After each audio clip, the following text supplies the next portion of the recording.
4টে সাড়ে 4টের দিকে একজন বয়স্ক লোককে নিয়ে হেসে কথা বলতে বলতে যখন মামি ঘরের দিকে যাচ্ছিলেন, আমি তখন কলতলায় বসে দুপুরের রান্নার পর ভিজিয়ে রাখা কড়াটা মাজছিলাম। লোকটা আমার দিকে শকুনের দৃষ্টিতে তাকিয়ে হাসছিল। মামি সেটা দেখতে পেয়ে হেসে লোকটাকে যেন কি বললেন। লোকটাও হেসে আমার দিকে তাকিয়ে অসভ্য ইঙ্গিত করে মামির সঙ্গে ঘরে চলে গেল। মিনিট 5 পর মামা ছুটে এসে আমাকে কলতলা থেকে তুলে আড়ালে নিয়ে এসে এদিক ওদিক তাকিয়ে বললেন, তুই এখান থেকে পালিয়ে যা। তুই যে লোকটা গেল দেখলি না, ওর সাথে তোর মামি টাকার লোভে বিয়ে দিতে চাইছে। বিয়েটা হচ্ছে উপর উপর, আসলে তোর মামি তোকে বিক্রি করে দিচ্ছে। লোকটা আগে 2বার বিয়ে করেছিল, কিন্তু তার কোনো বউ বেশি দিন টেকেনি।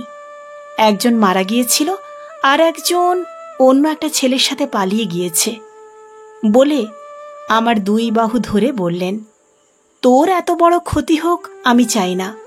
তোকে তোর মামি ডাকলে বাথরুমে যাওয়ার নাম করে পিছনের দরজা দিয়ে যেদিকে পারিস বেরিয়ে যাস। ততক্ষণ আমি ওই লোকটা আর তোর মামির সাথে কথা বলতে ব্যস্ত থাকব।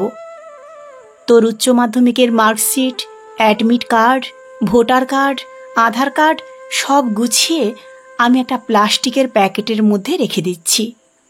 তুই রাত্রিরে যেখানটায় শুয়ে থাকিস সেখানকার বাক্সের পাশে থাকবে। যখন যাবি ওটা নিতে যেন ভুলিস না। তোর মামি মনে করে তোকে না সরালে তার 2 মেয়ের কারুরই বিয়ে হবে না, কারণ তোর সুন্দর চেহারা আর তোর মামির মেয়ে 2 একেবারে মামির মতো। জানি না শেষ পর্যন্ত তোর কপালে কি লেখা আছে, তবে ঈশ্বরের কাছে কায়মনোবাক্যে প্রার্থনা করি তোর যেন কোনো বিপদ আপদ না হয়। যেখানেই থাকিস ভালো থাকিস। বলে মামা আমার মাথায় হাত রেখে আশীর্বাদ করে বললেন, কোনো সমস্যায় পড়লে ভয় পাবি না, সাহস করে সমস্যার মুখোমুখি দাঁড়াবি। কথাটা বলে মামা একটু মুখ বাড়িয়ে মামির ঘরের দিকে তাকিয়ে বললেন, তোর সঙ্গে এত সময় ধরে কথা বলছি, সেটা তোর মামি যদি দেখে ফেলে তাহলে আমায় আর আস্ত রাখবে না। আমি ওদিকে গেলাম, পারলে আমায় ক্ষমা করিস। বলে মামা আমার হাতে 5টা 100 টাকার নোট দিয়ে মাথা নিচু করে চোখ মুছতে মুছতে চলে গেলেন। আমি 19 বছরের অনিমা, দক্ষিণ 24 পরগনার জয়নগরে মামার বাড়িতে থাকি।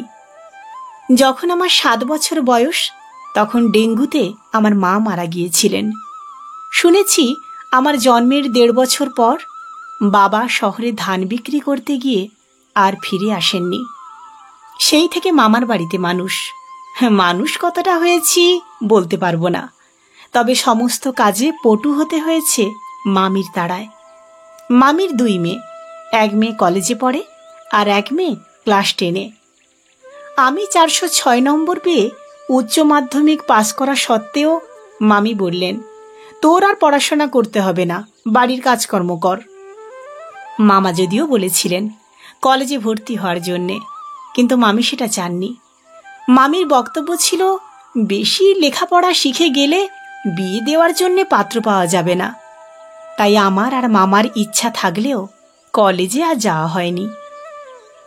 সন্ধ্যের একটু আগে লোকটার জন্যে মামা মিষ্টি এনে দিলে মামি যখন ভালো কাপড় চোপড় পরে মিষ্টির প্লেটটা সাজিয়ে নিয়ে লোকটার সামনে গিয়ে দিতে বললেন, মামিকে বললাম, বাথরুম থেকে হাতে মুখে জল দিয়ে ফ্রেশ হয়ে এসে দিচ্ছি। বলে মামার কথা মতো আমার জিনিসগুলো নিয়ে পেছন দিক দিয়ে বেরিয়ে পড়লাম। যখন আমি জয়নগর স্টেশনে এলাম তখন 7টা বাজে। চারিদিকে অন্ধকার ঘনিয়ে এসেছে, ঠান্ডাটাও বেশ পড়েছে। পাতলা চেরা উলের একটা সোয়েটার গায়ে আছে ঠিকই, কিন্তু তবুও শীত করছে।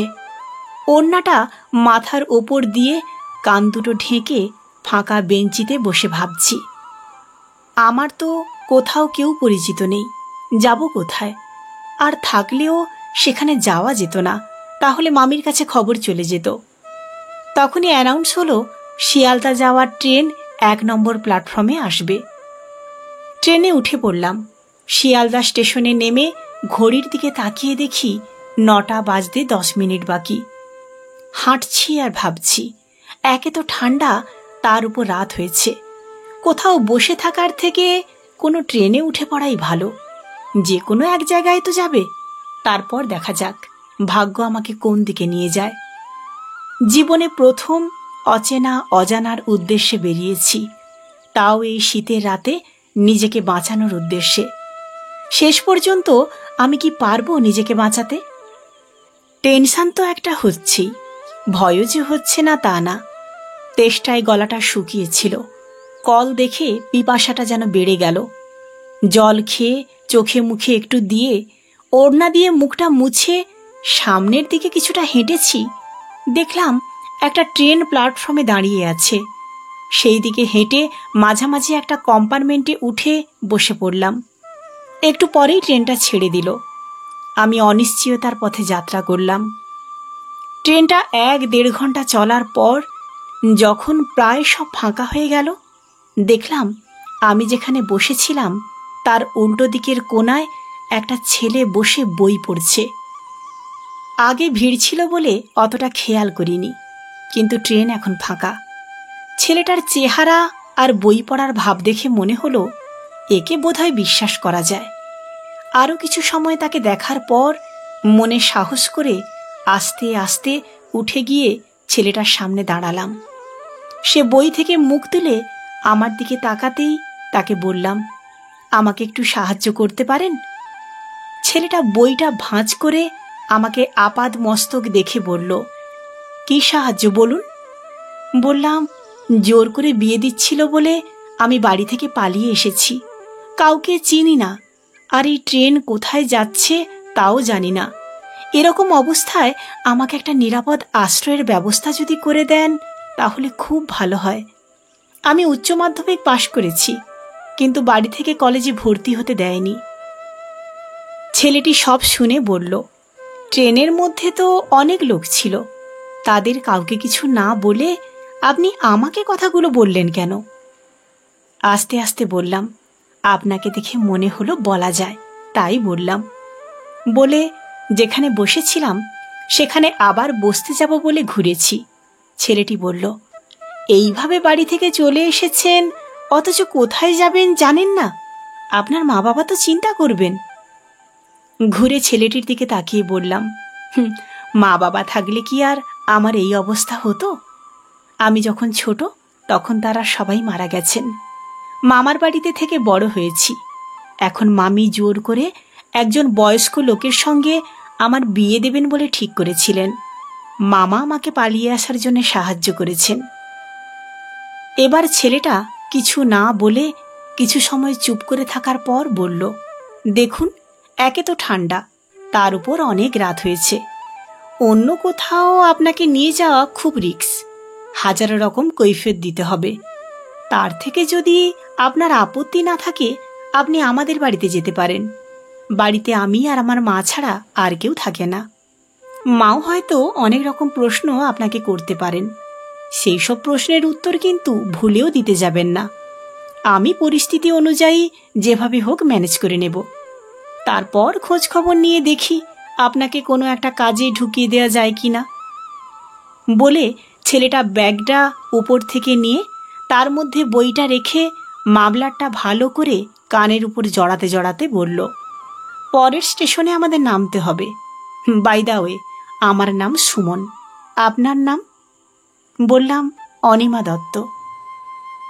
স্কুটির পেছনে বসিয়ে কান মাথা ভালো করে ঢেকে নিতে বলে মিনিট 5 গাড়িটা চলার পর একটা একতলা বাড়ির গেটের একপাশে স্কুটিটাকে দাঁড় করিয়ে সুমনবাবু আমাকে নামতে বলে সেটা লক করে রেখে ডোরবেল বাজিয়ে আমার দিকে তাকিয়ে বললেন, মা দরজা খুললেই আপনি মায়ের পায়ে হাত দিয়ে প্রণাম করবেন। তারপর যা বলার আমি বলবো, আপনি দয়া করে চুপ করে থাকবেন। সেই মুহূর্তে আমি সুমনবাবুর পেছনে দাঁড়িয়ে খুব নার্ভাস ফিল করছিলাম, কারণ সামনে আবার কাকে দেখব, তিনি আবার কি রিয়্যাক্ট করবেন, এইসব যখন ভাবছি তখনই 50-55 বছর বয়সের একজন সাদা কাপড় পরা ভদ্রমহিলা দরজা খুলে সামনে দাঁড়ালেন। আমাকে দেখে তিনি কিছু বলতে যাচ্ছিলেন, তার আগেই আমি এগিয়ে এসে টুপ করে প্রণামটা সেরে নিলাম। ভদ্রমহিলা একটু ভ্যাবাচাকা খেয়ে ছেলের দিকে তাকিয়ে বললেন, এ কে সুমন? সুমনবাবু বললেন, ভেতরে চলো, বলছি। আমার দিকে ফিরে বললেন, এসো অনি। আমার তখন হোঁচট খাওয়ার মতো অবস্থা। কিছু না বলে একবার সুমনবাবুর দিকে তাকিয়ে একটু হেসে ভেতরে ঢুকে এলাম। সুমনবাবু ব্যাগটা সোফার এক প্রান্তে রেখে মাকে ধরে সোফায় বসিয়ে বললেন, ওর বাড়ি থেকে জোর করে বিয়ে দিয়ে দিচ্ছিল, তাই ও এক জামা কাপড়ে বাড়ি থেকে চলে এসেছে। সুমনবাবুর মা অবাক হয়ে জিজ্ঞাসা করলেন, তা তোর সঙ্গে ওর কি সম্পর্ক? সুমনবাবু ঢোক গিলে বললেন, ওই তো ওর সঙ্গে 1 বছর ধরে। বলে আমার দিকে তাকিয়ে বললেন, তুমি বলো না। আমি তখন ভাবছি আমাকে কিছু বলার কথা বারণ করে এখন বলছে তুমি বলো, আমি কি বলবো? সুমনবাবুই ব্যাপারটা ম্যানেজ করে মার দিকে তাকিয়ে হেসে বললেন, মানে ওকে ভালোবাসি। আমি সুমনবাবুর কথা শুনে তার দিকে হাঁ করে তাকিয়ে রইলাম। সুমনবাবুর মা আমার দিকে তাকিয়ে বললেন, এই যে মেয়ে, ওদিকে না, আমার দিকে ফিরে বলো তো। ছেলেটা আমার সকালে অফিসে যায়, ফিরতে ফিরতে অনেক রাত হয়। এর মধ্যে প্রেম ভালোবাসাটা তোমরা কখন করলে? আমি কিছু বলতে যাচ্ছিলাম, সেটা বুঝতে পেরে সুমনবাবু বললেন, 1 বছর আগে ও যখন কলেজে যেত তখন ট্রেনে আলাপ হয়েছিল। তারপর থেকে আস্তে আস্তে আমরা একে অন্যের প্রেমে পড়েছি। আমি সুমনবাবুর দিকে আর চোখে তাকিয়ে মনে মনে বলতে লাগলাম, এ ছেলে যখন ট্রেনে বসেছিল তখন তো দেখে একবারও মনে হয়নি ইনি এত কথা বানাতে পারেন। কি সাংঘাতিক ছেলে রে বাবা, মুখে তো কোনো কিছুই আটকাচ্ছে না। এ কি চাকরি করে নাকি কোর্টে উকিলগিরি করে? মাকে চুপ থাকতে দেখে সমুবাবু তাড়াতাড়ি বললেন, মা 11টা বেজে গেছে, খুব খিদে পেয়েছে, আর যা যা জিজ্ঞাসা করার কাল সকালে না হয় করো, এখন দুটো খেতে দাও। সুমনবাবুর মা উঠে আমার দিকে তাকিয়ে বললেন, তুমি তো এক জামা কাপড়ে চলে এসেছ, তোমাকে আমি এখন কি পরতে দিই বলো তো? এসো আমার সঙ্গে, দেখি কি করা যায়। সুমনবাবুর মা একটু এগিয়ে যেতে আমি সুমনবাবুর দিকে এসে পায়ে হাত দিয়ে প্রণাম করে বললাম, আমি আপনার এই অবদান কোনো দিন ভুলতে পারবো না। সুমনবাবু উইনচিটারের চেনটা খুলতে খুলতে বললেন, মাকে যা বললাম সেটা কিন্তু শুধু আপনাকে আশ্রয় দেওয়ার জন্যে, সত্যি বলে ভেবে নেবেন না। আপনি আমার কাছে সাহায্য চেয়েছিলেন, আমি আপনাকে নিরাপদ আশ্রয় দেওয়ার চেষ্টা করেছি। এবার এই আশ্রয়টাকে বানাতে চাইলে মাকে সন্তুষ্ট করে চলুন। কাল শুক্রবার, বড়দিন, আমার সঙ্গে দোকানে যাবেন, আপনার প্রয়োজনীয় জিনিসপত্র এবং কয়েকটা জামা কাপড় পছন্দ করে নেবেন। আমি সুমনবাবুর দিকে মুগ্ধ দৃষ্টিতে তাকিয়ে একটু হেসে ভেতরে চলে এলাম। সুমন শার্টের বোতামগুলো খুলতে খুলতে ভাবতে লাগলো, মেয়েটার চেহারাটা যতটা না সুন্দর, তার থেকে তার চোখ দুটো আর হাসিটা আরও বেশি সুন্দর।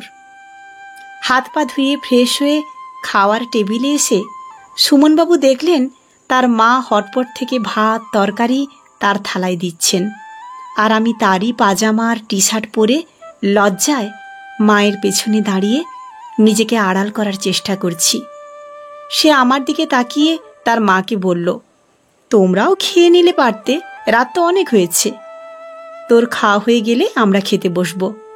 বলে ওনার মা বললেন, আমার জন্যে তো 2টো রুটি আছে, অনির জন্যে প্রেসার কুকারে চাল বসিয়ে দিয়েছি, এক্ষুনি হয়ে যাবে। বলে ছেলের চোখের দিকে তাকিয়ে বললেন, ওর দিকে ড্যাব ড্যাব করে তাকিয়ে কি দেখছিস? তোর পাজামার জামা পড়েছে বলে? এত রাতে তো মেয়েটাকে নিয়ে এলি, একবার ভেবেছিলিস মেয়েটা পরবে কি? বলে আমার দিকে ঘুরে বললেন, সাদা কাপড়ও কি পরতে দেওয়া যায়? তাই তোকে তোর জামা প্যান্টের সেট থেকে এই 2টো বার করে দিলাম। বলে আবার ঘুরে ছেলের দিকে তাকিয়ে বললেন, কাল তো তোর ছুটি, তুই ওর জন্যে কটা জামা কাপড় কিনে নিয়ে আসিস তো। ঠিক তখনই প্রেসার কুকারের সিটিটা উঠলে সুমনবাবুর মা সেদিকে যেতে যেতে ছেলেকে বললেন, খেয়ে গিয়ে তুই শুয়ে পড়, আমার আর রনির খাওয়া হয়ে গেলে আমরাও শুয়ে পড়ব। শোয়ার পর থেকে সারা দিনের ছবিটা যেন চোখের সামনে ভাসতে লাগলো। আমার জন্যে মামার চোখের জল ফেলা, বিয়ের নামে মামির আমাকে বিক্রি করার ছক, লোকটার সেই হাসি আর নোংরা চাউনি, আবার পাশাপাশি সুমনবাবু আর তার মায়ের আমার প্রতি করা তাদের ব্যবহার কোথায় যেন বাঁধছে। বিছানায় শুয়ে এদিক ওদিক করছি আর ভাবছি, পাশে শুয়ে থাকা দেবীর মতো মানুষটা, যিনি আমাকে এত যত্ন করে খাওয়ালেন, তাকে ঠকানো কি আমার ঠিক হচ্ছে? মিথ্যে তো একদিন না একদিন প্রকাশ পাবেই। তখন যদি উনি আমাকে বাড়ি থেকে তাড়িয়ে দেন কিংবা ঘৃণা করতে শুরু করেন, না না, সেই মিথ্যে অপবাদ তখন হয়তো আমি সহ্য করতে পারবো না। তার থেকে যা হওয়ার হোক, সত্যিটা ওনাকে বলা দরকার ভেবে উঠে বসলাম। পাশে শুয়ে থাকা সুমনবাবুর মা বললেন, উঠলে কেন, বাথরুমে যাবে? না বলে বললাম, তখন সুমনবাবু আমার যা পরিচয় দিয়েছেন সেটা সত্যি না। সত্যিটা হলো বলে আমার সব কথা ওনাকে বললাম, এমনকি ট্রেনে সুমনবাবুর সাথে যে কথা হয়েছিল তাও। সুমনবাবুর মা উঠে ঘরের আলো জ্বালিয়ে বিছানায় আমার পাশে বসে বললেন, সুমন তোমাকে তো সত্যিটা বলতে বারণ করেছিল, তাহলে তুমি বললে কেন? বললাম, সত্যিটা হয়তো আপনি একদিন জানতে পারবেন, তখন আমার কথা বাদ দিন। আপনি আপনার ছেলেকে প্রশ্ন করবেন না, জানতে চাইবেন না কেন আপনাকে মিথ্যে বলা হয়েছিল? দেখলাম সুমনবাবুর মা অনেক জিজ্ঞাসা নিয়ে আমার দিকে তাকিয়ে আছেন। কয়েক সেকেন্ড চুপ করে থেকে আবার বললেন, আমার যখন 7 বছর বয়স তখন আমার মা মারা যান। বাবা তো তার অনেক আগে থেকেই নিরুদ্দেশ। তিনি বেঁচে আছেন কি মারা গেছেন আজ পর্যন্ত জানা যায়নি। মামা মামির কাছে বড় হয়েছি। মামার কাছ থেকে ভালো ব্যবহার পেলেও মামি কোনোদিন শান্তিতে দুটো ভাত খেতে দেয়নি। আজ আপনি যখন আমাকে গরম ভাতে ঘি দিয়ে ডিম আলু সিদ্ধ দিয়ে ভাত মেখে দিলেন, সেটা খেতে খেতে আমার চোখে জল এসে গিয়েছিল। কারণ মা মারা যাওয়ার পর এত যত্ন করে আর কেউ আমাকে খেতে দেয়নি। সুমনবাবুর মা আবার বিছানা থেকে নেমে খাটে পায়ার পাশে রাখা জলের বোতলটা নিয়ে আমার হাতে দিয়ে বললেন, জল খেয়ে শুয়ে পড়ো। বলে আলোটা নিভিয়ে নিজে শুতে শুতে বললেন, তুমি যে তোমার আসল পরিচয়টা আমাকে বলেছ সেটা যেন সুমন জানতে না পারে।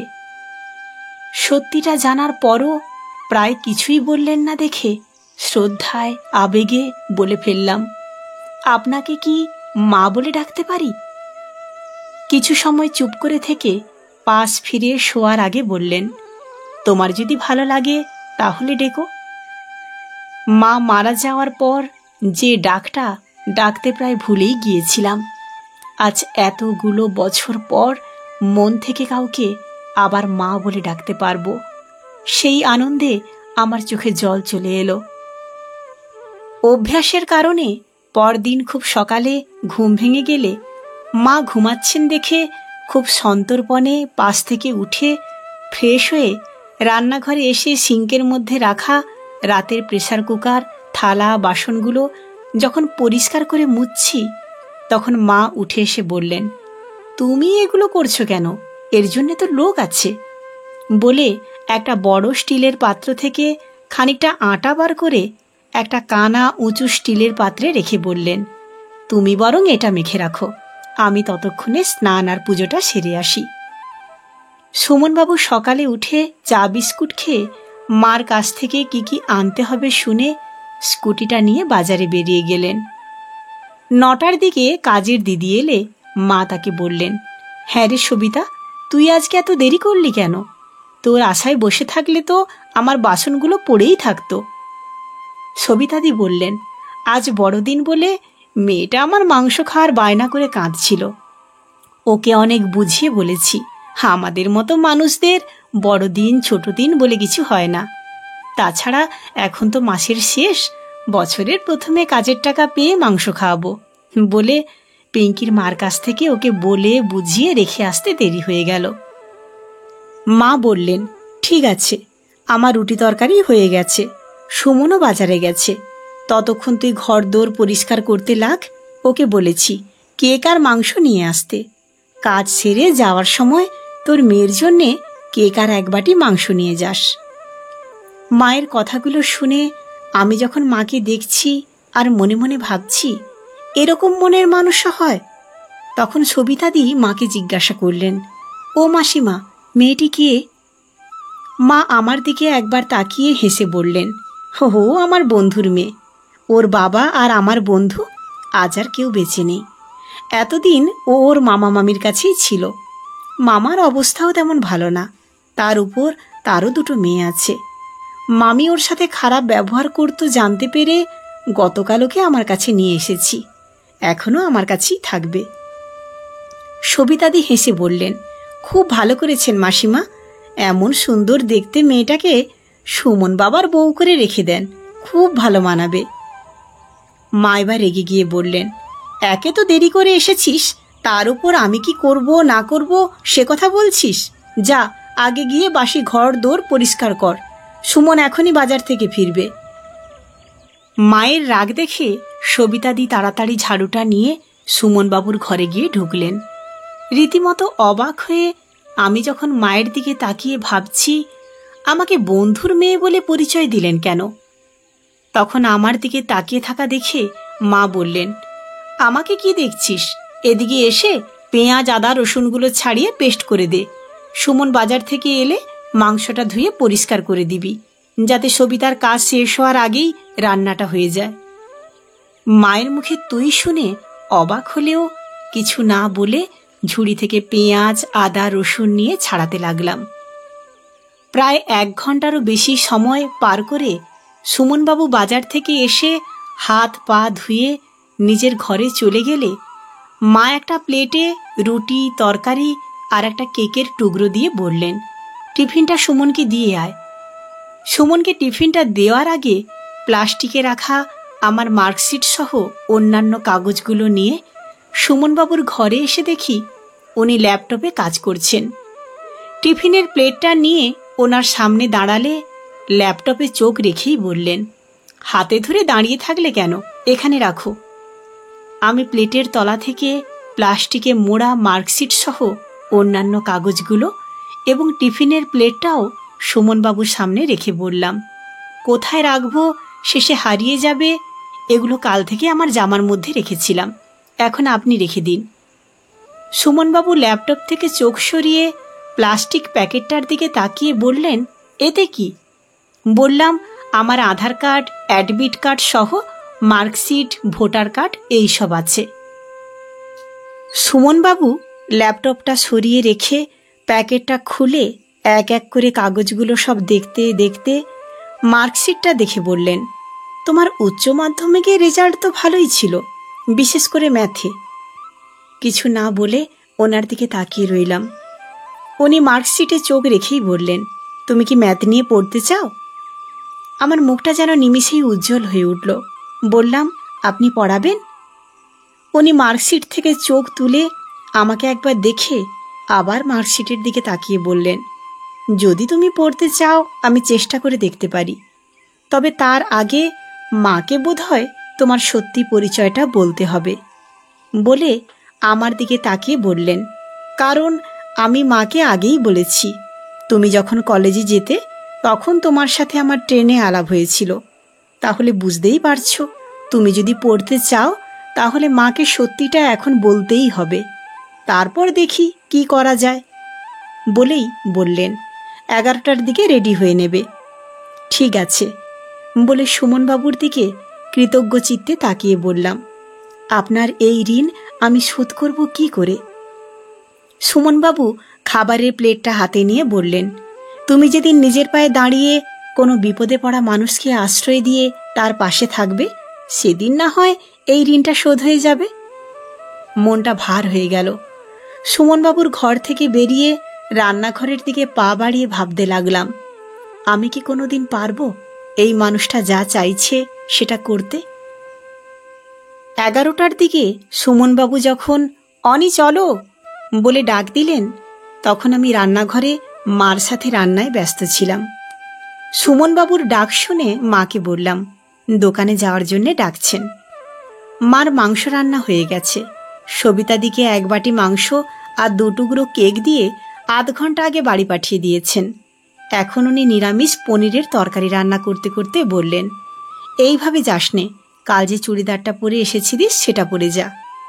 ঠিক আছে বলে তাড়াতাড়ি ঘরে গিয়ে যখন চুড়িদার পরছি, তখন সুমনবাবু স্কুটির হর্ন বাজিয়ে তাড়া দিলেন।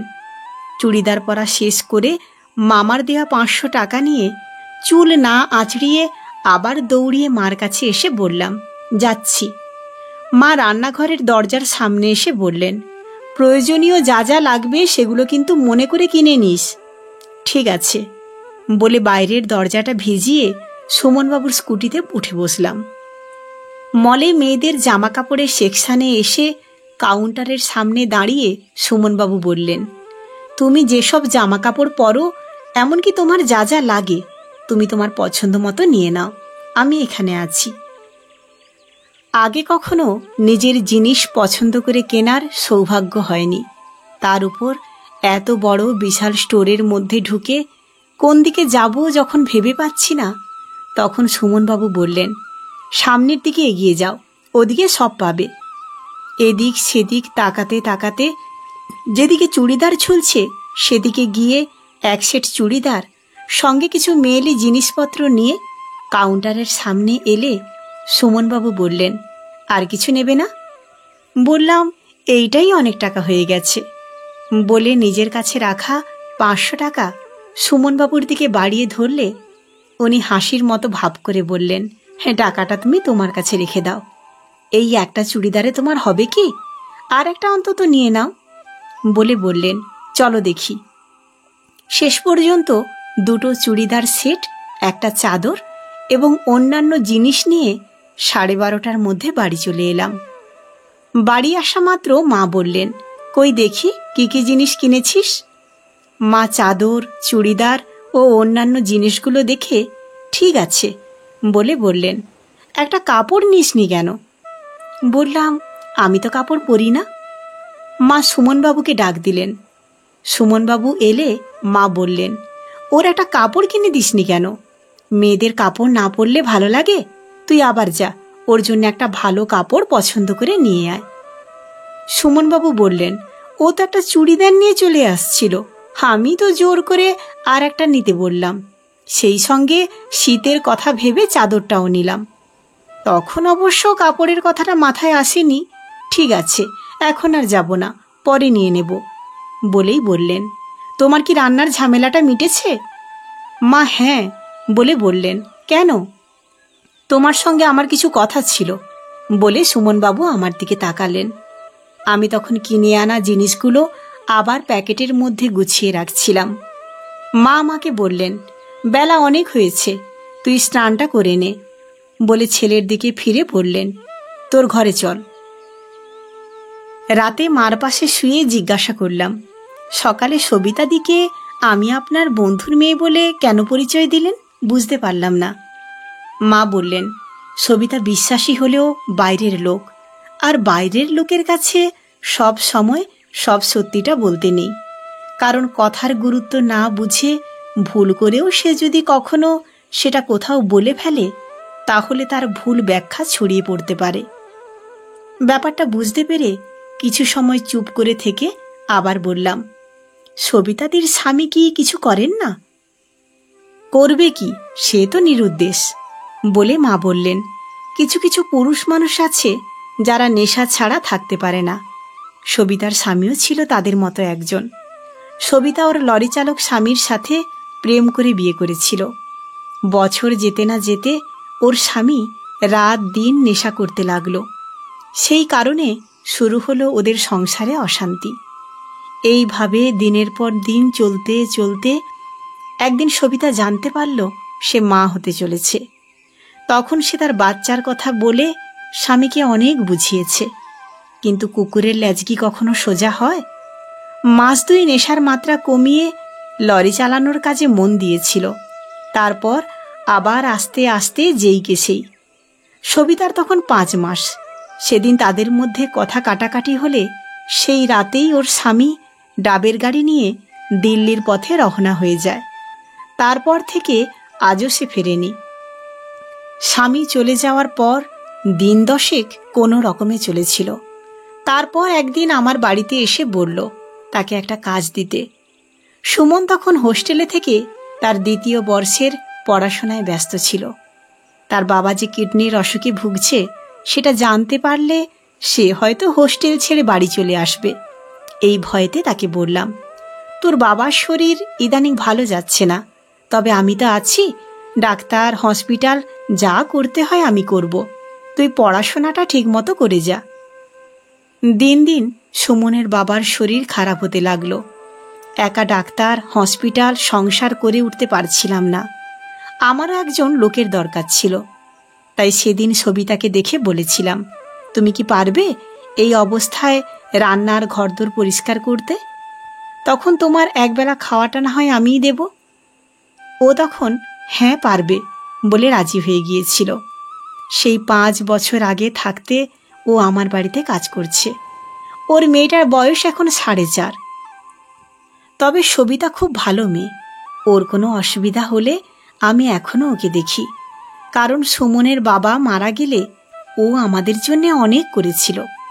সেই সময় এমনও দিন গেছে, ওকে বাড়ির দায়িত্ব দিয়ে সুমনের বাবার ব্যাংকের হেড অফিসে দিনের পর দিন যাতায়াত করতে হয়েছে টাকা পয়সাগুলো উদ্ধার করতে। এখন আমি পেনশনের টাকা পেলেও সুমন ওর বাবার চাকরিটা পায়নি।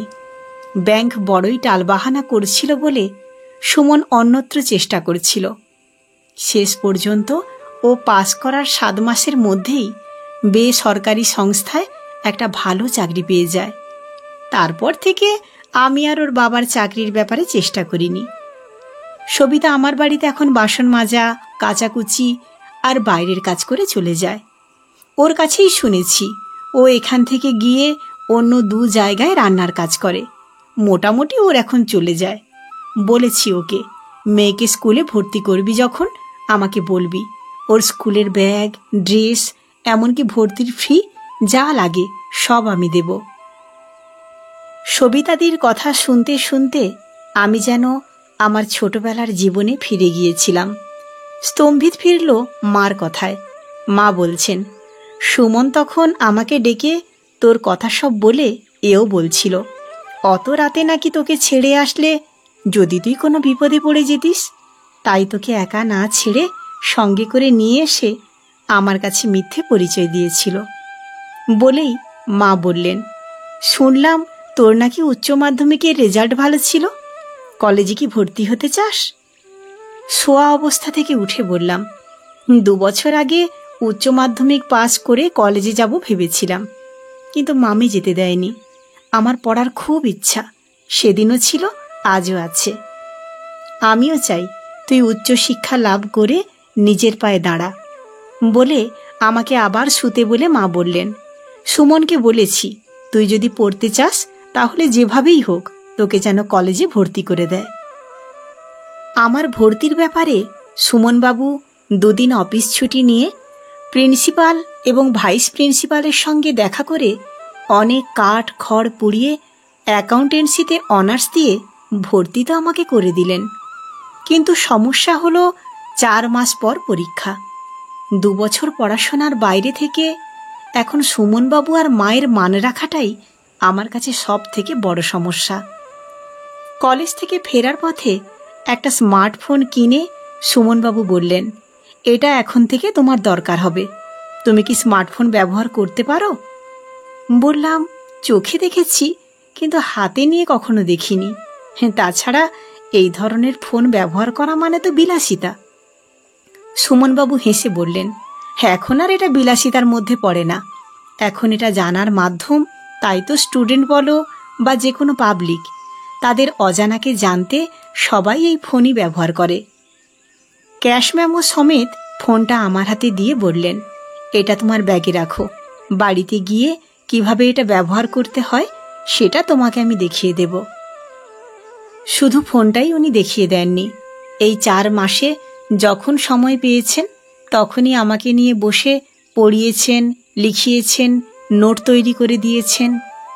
অফিস থাকলেও যখন যেটা আমার বুঝতে অসুবিধা হয়েছে সেটা ফোন করে ওনাকে জিজ্ঞাসা করে নিয়েছি। কখনো বিরক্ত হননি।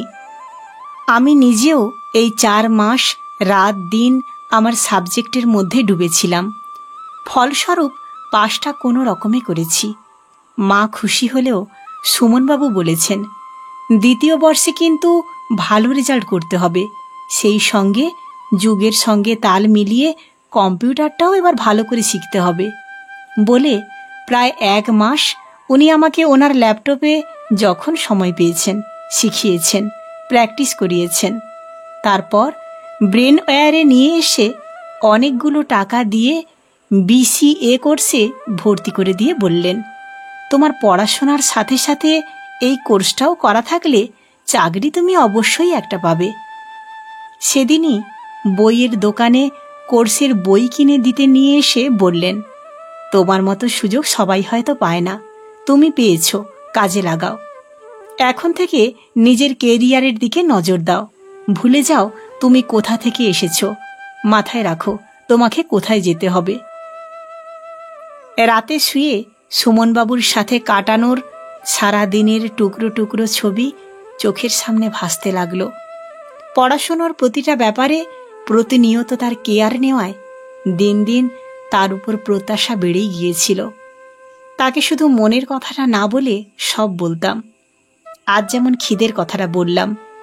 ব্রেনওয়্যারে দীর্ঘ সময় কাটিয়ে বুক স্টোর ঘুরে খিদে লাগায় যখন সেটা সুমনবাবুকে বললাম, তখন উনি আমাকে একটা রেস্টুরেন্টে নিয়ে গিয়ে মিক্সড চাউমিনের অর্ডার দিয়ে পকেট থেকে রুমালটা বার করে সেটা আমার হাতে দিয়ে মুখের ঘাম মুছে নিতে বলেছিলেন। এখন অনেক পুরুষের হাতছানি পাবে, নিজেকে সংযত রেখো। কথাটার মানে তখন বুঝতে না পারলেও এখন মনে হচ্ছে সুমনবাবু ঘুরিয়ে আমাকে কিছু বলতে চেয়েছিলেন, কিন্তু আমি সেটা। তখনই পাশ থেকে মা বললেন, এখনো ঘুমাসনি? সারা দিন তোদের বোধহয় খুব ধকল গেছে। মার দিকে ফিরে ব্রেনওয়্যার থেকে রেস্টুরেন্ট পর্যন্ত শুধু সুমনবাবুর বলা অন্য পুরুষের হাতছানির কথাটা বাদ দিয়ে সব বলতে লাগলাম। 2 দিন পর সেদিন ছিল রবিবার। সকালের টিফিনে রুটিটা করে দিয়ে আমি মার ঘরে বসে পড়ছি। এমন সময় ডোরবেলের আওয়াজ হলে মা রান্না করতে করতে বললেন, দেখ তো অনি, কে ডাকছে। মনে মনে ভাবলাম নিশ্চয়ই কোনো অপরিচিত লোক, তা না হলে সুমনবাবু একটু আগে বাজারে যাওয়ার সময় দরজাটা ভিজিয়ে দিয়ে গেছেন। চেনা জানা লোক হলে সে ঠেলেই বাড়ির মধ্যে ঢুকত। তাই পরনের কাপড়টা ঠিকঠাক করে দরজাটা খুলে দিতেই একজন অচেনা ভদ্রলোক বললেন, মাসিমা বাড়ি নেই? আছেন বলে বললাম, আপনি কোথা থেকে আসছেন? ভদ্রলোক বললেন, আমি ঘটক, শুনলাম মাসিমার একটি ছেলে আছেন বিবাহযোগ্য। কথাটা শোনা মাত্র বুকের মধ্যে ছ্যাঁত করে উঠল। নিজেকে সামলে নিয়ে আসুন বলে ঘটক ভদ্রলোককে ভেতরে ডেকে এনে বসতে বলে রান্নাঘরে গিয়ে মাকে বেশ অভিমানের সুরেই বললাম, এখনই সুমনবাবুর বিয়ে দেওয়ার কি হয়েছে, আরও কটা বছর পর দিতে পারতে না? মা আমার দিকে না তাকিয়েই খুন্তি নাড়তে নাড়তে বললেন, তুই আবার এখন সুমনকে নিয়ে পড়লি কেন? কে এসেছে? ঘটক এসেছে তোমার ছেলের জন্যে, ডাকছে তোমাকে বলে মুখটা ফুলিয়ে দাঁড়িয়ে রইলাম। মা ওভেনটা নিভিয়ে হাত মুছতে মুছতে বললেন, আমি তো কোনো ঘটককে খবর দিইনি, চল তো দেখি। ভদ্রলোককে দেখে মা বললেন, বলুন কি দরকার? ঘটক ভদ্রলোক নমস্কার করে বললেন, আমি ঘটক, শুনেছি আপনার একটা বিবাহযোগ্য ছেলে আছে। যদি আপনি তার বিবাহ দেন তাহলে আমার কাছে ভালো 3টি সুপাত্রী আছে, আপনি চাইলে দেখতে পারেন। মা আমার দিকে তাকিয়ে ঘটককে বললেন, আপনি হাত দেখতে পারেন? ঘটক মশাই বললেন, ঘটকগিরি করতে গেলে ও সব একটু আধটু শিখে রাখতে হয়। বাহ, খুব ভালো বলে মা বললেন, আমার ছেলের জন্য কষ্ট করে আপনাকে সুপাত্রী দেখতে হবে না, সুপাত্রী আমার দেখা আছে। আপনি সকালে এসেছেন, শুধু মুখে ফেরত যাবেন? বসুন, চা খেয়ে হাত দেখে তারপর যাবেন বলে আমাকে বললেন, যা তো চট করে 1 কাপ চা করে নিয়ে আয়, ততক্ষণে আমি ঘটক মশাইয়ের সাথে একটু কথা বলি। চা করতে করতে ভেবে পেলাম না সুমনবাবুর জন্যে দেখে রাখা সুপাত্রীটিকে। এতদিন ধরে সুমনবাবুকে যা দেখছি তাতে তো উনি কথা খুব কম বলেন। বাড়িতে থাকলে হয় বই পড়েন, না হয় ল্যাপটপ নিয়ে কাজ করেন, ফোন নিয়ে তো ঘাঁটতে দেখি না। তাহলে উনি সেই সুপাত্রীর সাথে কথা বলেন কখন? কি জানি বলে দীর্ঘশ্বাস ফেলে চায়ের সাথে 2টো বিস্কুট দিয়ে ঘটকের কাছে এলে মা বললেন, তোর হাতটা একটু ওনাকে দেখাতো। ঘটক মশাই চা খেতে খেতে প্রায় মিনিট 10 ধরে আমার হাত দেখে কিছু বলতে যাবেন, তার আগেই মা বললেন, তুই যা পড় গিয়ে। বইয়ের সামনে বসে মনে মনে ভাবতে লাগলাম মার বলা কথা। আমার পড়া নিয়ে সুমনবাবুর চিন্তা করা, হঠাৎ হঠাৎ রাগ করে আমাকে বকাঝকা করা, পরে আবার খুব সুন্দর করে বুঝিয়ে বলার এই যে ব্যবহারের পরিবর্তন, সেটা কি শুধুই দায়িত্ব নিয়েছেন বলে, নাকি আমাকে পছন্দও করেন? কি জানি, সেরকম হলে তো বোঝা যেত। সাথে সাথে নিজের মনে হেসে বললাম, ওনার সামনে আমি গেলে কিংবা উনি আমার সামনে এলে বুঝবো কি করে? পড়াশোনা ছাড়া তো কোনো কথাই হয় না। দরজা বন্ধ করার আওয়াজ পেয়ে বুঝতে পারলাম ঘটক মহাশয় চলে গেলেন। মা এদিকেই আসছেন বুঝতে পেরে পড়ায় মন দিলাম। দেখতে দেখতে 4 বছর হয়ে গেছে। আমি এখন মাস্টার্স করছি, সেই সঙ্গে চেষ্টাও করছি একটা চাকরির। এর মধ্যে মা একদিন সুমনবাবুকে বিয়ের কথা বললে সুমনবাবু বললেন, আমাকে আর কিছুদিন সময় দাও, যখন সময় হবে আমি তোমাকে বলবো। সুমনবাবু আর মায়ের কথা আমি বুঝতে না পারলেও এই প্রথম বললাম, তোমরা কিন্তু আমার কথা কেউ ভাবছ না। মা এবং সুমনবাবু দুজনেই আমার দিকে ফিরে পরে আবার মা ছেলে দুজনে মুখ চাওয়াচাই করে মা বললেন, কি ভাবতে বলছিস? বললাম, তোমরা আমার বিয়ে দেবে না? মা এগিয়ে এসে আমার মাথায় হাত বুলিয়ে দিয়ে বললেন, বিয়ে তোর আমি অনেক আগেই দিতে পারতাম, কিন্তু তুই কি চাস না নিজের পায়ে দাঁড়াতে? বিয়ে একবার হয়ে গেলে অনেক রকম সুবিধা অসুবিধা সামনে আসে, তখন পড়াশোনায় ব্যাঘাত ঘটায়। তুই তোর লক্ষ্যে অবিচল থাক। আমি তোর বিয়ের জন্যে ছেলে দেখে রেখেছি, মনে হয় না তোর অপছন্দ হবে। লজ্জায় মুখটা লাল হয়ে উঠল। মায়ের বুকে মুখ লুকিয়ে বললাম, তুমি ছেলে দেখে রেখেছ, সেটা আমাকে এতদিন বলনি কেন? আমার পিঠে হাত বুলিয়ে দিতে দিতে মা বললেন, সময় হয়নি বলে বলিনি, তবে বলে আমার মুখটা তুলে ধরলেন, চিন্তা করিস না, মনে হচ্ছে খুব শিগগির বোধহয় তোকে বলতে হবে। সুমনবাবু হাসছে দেখে লজ্জায় ঘরে ঢুকে গেলাম। 4 মাসের চেষ্টাতে শেষে পোস্ট অফিসে একটা চাকরি হয়ে গেল, কিন্তু পোস্টিং হবে 1 মাস ট্রেনিংয়ের পর। মা, সুমনবাবু, এমনকি সবিতাদি পর্যন্ত খুব খুশি হলেন আমার চাকরি পাওয়াতে। মা আমাকে একটা হাত ঘড়ি কিনে দিয়ে বলেছেন, এখন থেকে এটা পরে রোজ অফিসে যাবি। ট্রেনিং পিরিয়ড দেখতে দেখতে চলে গেল। এবার যখন আমার পোস্টিং হলো, দেখলাম আমাকে অ্যাসিস্ট্যান্ট পোস্টমাস্টার করে জয়নগরের মাজিলপুর পোস্ট অফিসে পাঠাচ্ছে। বাড়ি ফিরে মা আর সুমনবাবুকে বললাম, এ চাকরি আমি করব না। সুমনবাবু বললেন, কেন করবে না? তোমার অসুবিধা কোথায়? বললাম, এখান থেকে যাতায়াত করব কি করে? এছাড়া ওখানে তো সেই মামি আছে। সুমনবাবু বললেন, তাহলে তো ভালোই হয়েছে, তুমি তোমার মামির কাছে থেকেই অফিস করবে। আমি আঁতকে উঠে বললাম, না না, ওখানে থাকবো না, মামিকে আমার বিশ্বাস নেই। মা সব শুনে বললেন, তুই জয়েন করবি কবে? বললাম, কালকেই করতে হবে। মা সুমনবাবুকে বললেন, তুই কি ওর সাথে কাল একটু যেতে পারবি? সুমনবাবু বললেন, সে না হয় গেলাম, কিন্তু তারপর ওকে তো একা থাকতে হবে। কাল গিয়ে তুই তো দেখে আয় বলে মা বললেন, তারপর একটা ঘর ভাড়া টাড়া করে ওর সঙ্গে না হয় আমি থাকবো। এদিকে তো সবিতা আছে, তোর অসুবিধা হবে না। ভাবছি অঘ্রাণ মাসের দিকে অনির বিয়েটা দিয়ে দেব। কথাটা শোনা মাত্র মাকে বললাম, আমি কিন্তু এখন চাকরি করছি, যাকে তাকে বিয়ে করতে পারবো না। ঠিকই তো, যাকে তাকে বিয়ে করবি কেন? বলে মা হেসে বললেন, আমার পছন্দ করা ছেলে বোধহয় তোর অপছন্দ হবে না।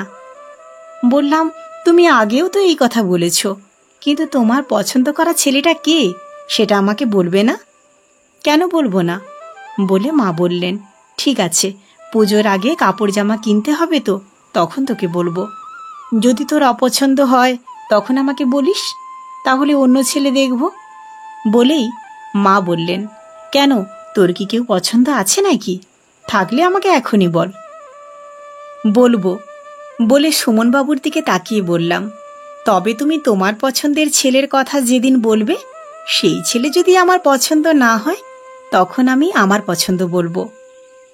মা একটু চিন্তিত হয়ে বললেন, তোর যে কেউ পছন্দ আছে সেটা আমাকে আগে বলিসনি তো। আমিও হেসে বললাম, হ্যাঁ, তোমার পছন্দের কথা আমাকে বলেছ? ঠিক আছে। বলে মা বললেন, পুজো তো আর কটা দিন পর, তখন না হয় বলিস। এখন ঘরে যা, গিয়ে জামা কাপড় ছেড়ে ফ্রেশ হ, আমি চা করে নিয়ে আসছি। সকাল 6টার ট্রেন ধরে শিয়ালদায় পৌঁছিয়ে নামখানার ট্রেনে গিয়ে উঠলাম। সারাক্ষণ সুমনবাবু আমার পাশে থাকলেও কাল রাত থেকে আমার সাথে খুব একটা কথা বলছিলেন না। বাধ্য হয়ে আমি দুটো একটা কথা বললে উনি হ্যাঁ হুঁ করে উত্তর দিয়ে অন্যদিকে তাকিয়ে থাকেন। ওনার হাবভাব দেখে বুঝতে অসুবিধা হয় না গতকাল আমার পছন্দের ছেলের কথা বলেছিলাম বলে হয়তো ওনার রাগ বা কষ্ট হয়েছে। মনে মনে খুব খুশি হয়েছি এতদিন পর এটা বুঝতে পেরে সুমনবাবু আমাকে পছন্দ করেন। কারণ আমি যখন মাকে বলছিলাম, তোমার পছন্দের ছেলে যদি আমার পছন্দ না হয় তাহলে কিন্তু আমার পছন্দের ছেলের কথা তোমাকে বলবো, কথাটা বলেই সুমনবাবুর দিকে তাকিয়ে দেখি সে অবাক আর অসহায় চোখে আমার দিকে তাকিয়ে কিছু যেন বলতে চাইছে। তখনই আমার যা বোঝার বোঝা হয়ে গেছে। মামার বাড়িতে থাকার সময় স্কুলে যেতে আসতে অনেক রকম চোখের চাউনির সামনে পড়তে হতো, কিন্তু এ চাউনি আমি আগে কখনো দেখিনি, যেটা গতকাল আমি কয়েক মুহূর্তের জন্য দেখেছিলাম। আজ যেন খুব ইচ্ছা করছে সুমনবাবুর গা ঘেঁষে বসে মনের কথা বলতে। যতবার তার দিকে চেপে বসি ততবারই সে সরে সরে বসে। শেষে না পেরে লজ্জা বিসর্জন দিয়ে আমি প্রথম নিজের বাঁ হাতটা দিয়ে তার ডান হাতের মধ্যে হাত দিয়ে ধরলাম। সুমনবাবু মুখটা আমার কানের পাশে নিয়ে এসে বললেন, সামনের লোকগুলো দেখছে তো। সুমনবাবুর মুখের দিকে তাকিয়ে বুঝলাম উনি আনইজি ফিল করছেন, তাই একটু হেসে আবার আমার মুখটা তার কানের কাছে নিয়ে গিয়ে বললাম, আমি আমার মনের মানুষের হাত ধরেছি, সেটা যারা দেখছে তাদের দেখতে দিন। বলে মাথাটা তার কাঁধে রেখে একটু কাত হয়ে নিশ্চিন্তে চোখ বন্ধ করে ভাবতে লাগলাম। সবিতাদির মেয়ের পড়াশোনা থেকে শুরু করে সমস্ত দায়িত্বটা এবার থেকে আমিই নেব। মামারও খোঁজ নিয়ে দেখব মামা কেমন আছেন, কারণ মামা সেদিন আমাকে সাহস জুগিয়ে পালাতে সাহায্য না করলে আজ আমি হয়তো সুমনবাবুর অনি হতে পারতাম না। তাই যদি বুঝি মামা ভালো নেই, তখন দরকার হলে সুমনবাবুর সাথে কথা বলে মামাকেও কিছু করা যায় কি না সেটাও দেখব। চোখ বন্ধ করে যখন এসব ভাবছি তখন সুমনবাবু হয়তো ভেবেছেন আমি ঘুমিয়ে পড়েছি, তাই আমার মাথা যাতে তার কাঁধ থেকে সরে না যায় তাই তিনি নিজের মাথাটা তার অনির মাথার সাথে ঠেকিয়ে আমার ধরা হাতটা আরও শক্ত করে ধরে রাখলেন, হয়তো এই ভেবে যাতে তার ঘুমন্ত অনি পড়ে না যায়। আমার এই গল্প পাঠটি আপনাদের যদি ভালো লেগে থাকে তাহলে আপনাদের মতামত জানাতে ভুলবেন না। ধন্যবাদ।